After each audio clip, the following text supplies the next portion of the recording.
Hello everyone, কেমন আছো তোমরা সবাই? আশা করি খুব ভালো আছো। আমিও খুব ভালো আছি। আমার নতুন একটা ব্লগে তোমাদের স্বাগত। তো আজকের ব্লগটা এখান থেকেই শুরু করছি। সকালে ঘুম থেকে উঠে আমার ঘরগুলো ঝাড় দেওয়া হয়ে গেছে। তো আমার বিছানাটা গোছাতে বাকি ছিল, তো বিছানাটা আমি গুছিয়ে নিচ্ছি। আর বিছানা গুছিয়ে কিছু জামা কাপড় আছে কেচে দেওয়ার জন্য, তো সেগুলো কেচে আমি একবারে ফ্রেশ হয়ে নেব। তো এই যে আমার বিছানাটা গোছানো হয়েও গেছে, আর এই যে জামা কাপড় কেচে নিয়ে আমি ছাদে চলে এসেছি মেলে দেওয়ার জন্য। আর আজকে একটা জায়গায় যাওয়ার ছিল, ওই জন্য আমি একবারে সকালে রেডি হয়েই ফ্রেশ হয়ে রেডি হয়েই নিয়েছি আর কি। আর এই যে জামা কাপড়গুলো মেলে দিচ্ছি, আর দেখো সকালে কুয়াশা পড়ছে, আর একটু রোদ উঠলেই রোদে আর থাকা যায় না, এত রোদের তাপ, তো গরমও লাগছে। তো তাড়াতাড়ি করে জামা কাপড়গুলো এই যে মেলে দেওয়া আমার কমপ্লিট হয়ে গেছে। আর এই যে আমি সেন্টারে গিয়েছিলাম, তো ভালোই লাগছিল, বাচ্চাগুলো পড়া করছিল, দেখছিলাম আর কি দাঁড়িয়ে দাঁড়িয়ে।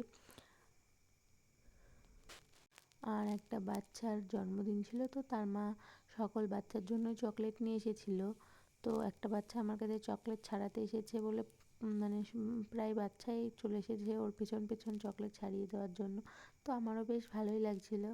আর দেখো সেন্টারের পিছনেই নদী, কত সুন্দর লাগছিল, কিন্তু মানে এখান থেকে আমার যে বাইরে গিয়ে ছবিটা তোলা হয়নি, ওখান থেকেই তুলেছি। তো ভালোই লাগছিল, সেন্টারের পেছনে কি সুন্দর নদী। আমি যাইনি এর আগে কখনো, তো এই ফার্স্ট টাইম গেলাম, ভালোই লাগছিল। আর এই যে আমি গিয়েছিলাম 9:30টায়, আর আস্তে আস্তে 11টা বেজে গেছিলো, তো অনেকটাই লেট হয়ে গেছিলো। আর আজকে বৃহস্পতিবার পূর্ণিমা ছিল, তো মায়ের পুজো ছিল, মা পুজো করবে। আর মা আজকে ভাত খাবে না, আমি আর বাবাই খাবো। তো মা লাউ কেটে ধুয়ে গেছিলো, তো লাউটা আমি রান্না করব। আর আমাদের জন্য সিদ্ধ করব, আলু সিদ্ধ আর পেঁপে সিদ্ধ করেছিলাম আর কি। আর এই যে লাউ দিয়েই খেয়ে নেবো আমি আর বাবা, একবার খাবো। তো এই যে লাউয়ের তরকারিটায় আমি জল দিয়ে, মা ভাত খাবে না বলে মার জন্য এই যে ময়দা মাখছি। মার সুগার আছে, তো শুধু লবণ দিয়েই মাখছি আর কি, গোলা রুটি করার জন্য। তো মা ভাত খাবে না, তো মার জন্য গোলা রুটি করে দেবো, তাড়াতাড়ি হয়েও যাবে। আর অনেকটাই লেট হয়ে গেছিলো, ওই জন্য গোলা রুটি করে দেবো।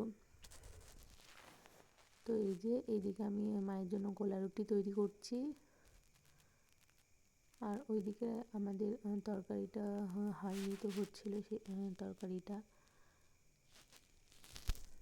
আর মায়েরও পুজো করতে করতে আজকে অনেকটাই লেট হয়ে গেছিলো, পূর্ণিমা ছিল, তো অনেকটাই লেট হয়ে গেছিলো পুজো করতে করতে। তার জন্য আমি আর কি তাড়াতাড়ি করে গোলা রুটি করলাম, অন্য কিছু করতে গেলে লেট হয়ে যেত ওই জন্য। আর মার শরীরটা অতটা খারাপ, ভালো নেই, খারাপ আর কি। তার জন্য আমি হচ্ছে টাইমে খেতে পারবে না, তার জন্য গোলা রুটিটা তাড়াতাড়ি করে করে দিলাম মাকে। তো মা পুজো করে এসে খেয়ে নেবে। তো এই যে আমার গোলা রুটিগুলো অনেকগুলো হয়েও গেছে। তো এই গোলা রুটি করবো আর তরকারিটা করবো, তারপরে আমার আর বাবার ভাতটা বসিয়ে দেবো। আর এই যে সকালের কিছু বাসন কুসন ছিল, সেইগুলো আমি মেজে নিচ্ছি। আর এই যে হরলিক্সের কৌটোটা দেখছো এখানে, তো মার আজকে হরলিক্সটা ফুরিয়ে গেছে, তো জল দিয়ে ভিজিয়ে রেখে দিয়েছে মাজার জন্য হরলিক্সের কৌটোটা। এই যে আমি বাসনগুলোও মেজে নিচ্ছি, আসতে অনেকটা লেট হয়ে গেছিলো, তো রান্না করতে করতে এদিকে বাসনগুলো মেজে নিচ্ছি। আমার ওইদিকে মায়ের জন্য খাবারটাও রেডি হয়ে গেছিলো, আর আমি ভাতটা বসিয়েই আমি আর কি বাসনগুলো মেজে নিচ্ছি, তারপরে স্নান ধান করবো আমি। আর আমি সেন্টারে যে কাজটা করতে গিয়েছিলাম, আমি তো 9:30টায় গিয়েছি, 11টায় এসেছি, কিন্তু ওখানে আমার কাজটা হয়নি। তো ওনার ফোনে আর কি কোনো প্রবলেম দেখাচ্ছিলো, তো হয়নি। তো আমি বাড়ি এসে যখন বাসনগুলো মাজছিলাম, তখন আমাকে ফোন করে যে ওনার প্রবলেমটা ঠিক হয়েছে। তো আমাকে বলতে বলে যে মানে কি একটা ওটিপি আসবে আমার ফোনে, তো সেটাই লাগবে আর কি, এইটুকু কাজের জন্যই আমাকে যাওয়া হয়েছিল, ওখানে নিয়ে যাওয়া হয়েছিল। তো আগে জানলে বাবা যেত, আমি ফোন করতে আর কি বলে দিতে পারতাম। তো আমি বলে দিয়ে আমার কাজটা হয়েও গেছে। আর এই যে বাসনগুলো আমি ধুয়েও নিচ্ছি, এদিকে বাসনগুলো মেজে ধুয়ে নেওয়া হয়ে গেল। আর আজকে কাজের এতটাই চাপ, আজকে আবার বাসন কুসন হয়েও ছিল অনেক সকালে। তো যেদিন আর কি লেট হয়ে যায়, সব দিক থেকেই লেট হয়ে যায়। আর এদিকে আমার বাসন ধুতে ধুতে মাও চলে এসেছিলো পুজো করে উপর থেকে নিচে। তো মা খাবারটা খেয়ে নেবে, কারণ সকাল থেকে কিছুই খাইনি, মার অনেকটাই লেট হয়ে গেছিলো খাবার খেতে খেতে। আর মার কদিন আগেই শরীর খারাপ ছিল, মানে ভালোই শরীর খারাপ ছিল, তো হসপিটালে ভর্তি ছিল। ওই জন্য আর কি আমার ভিডিও করা হতো না, টাইম পেতাম না।